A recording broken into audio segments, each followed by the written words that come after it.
కొన్నిసార్లు మనలో చాలామంది ఆరాధించినప్పుడు సంఘానికి లేకపోతే సేవకులకి ఇచ్చడానికి మనకి శోధన రాకపోవచ్చు, కానీ బీదలైన వారు, అభాగ్యులైన వారు మనం ఇవ్వడానికి కొన్నిసార్లు శోధించబడతా ఉంటాం.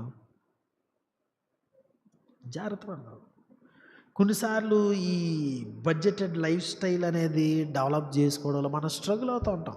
ఈ బడ్జెట్లో నేను జీవించాలి అనేదాన్ని ప్రాక్టీస్ చేయడానికి మనకి ఆ ఆలోచన చాలా ఇబ్బంది కలిగిస్తూ ఉంటుంది. సో దేవుణ్ణి మనం ఎట్లా ఆరాధన చేయగలము? Through teaching of the word, దేవుని వాక్యము ద్వారా. తర్వాత ఇంకో నిర్ణయం మనం నేర్చుకున్నాయండి, నీ వాటిలో నూలు పోగైనా నేను తీసుకోను అన్నాడు. అది అయింది, ఆయన దానిని ఆయన తీసుకో, లీగల్గా అయిందే, కానీ మోరల్గా ఆయనకి ఇష్టం లేదు అది. మళ్ళీ అనేరు మమ్రే వాళ్ళు తీసుకోవచ్చంట, ఈయన మాత్రం తీసుకోవడం. వాళ్ళ దశంభాగం ఇమ్మని చెప్పలేదు, వాళ్ళు తీసుకోవద్దని చెప్పలేదు, తన నిర్ణయాలు. ఇంకోళ్ళు ఎవరికో అది లీగల్గా ఓకే, నాకు కూడా లీగల్గా ఓకే, కానీ మోరల్గా,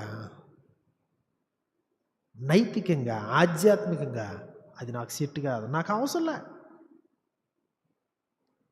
విశ్వాసము అనేది అపరిశుద్ధమైన వాటిని రిజెక్ట్ చేస్తుంది.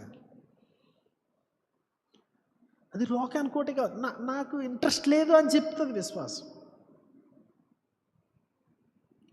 సో మన గురించి ఆలోచన, మనం వేటిని లీగల్గా అది నీదే, లేకపోతే లీగల్గా నువ్వు అది చెయ్యొచ్చు, లీగల్గా అది నువ్వు చూడొచ్చు, లీగల్గా నువ్వు దాన్ని అనుభవించవచ్చు, కానీ మోరల్గా అది దేవునికి నామానికి మహిమ తేదు కనుక నాకు వద్దు అని చెప్తావు.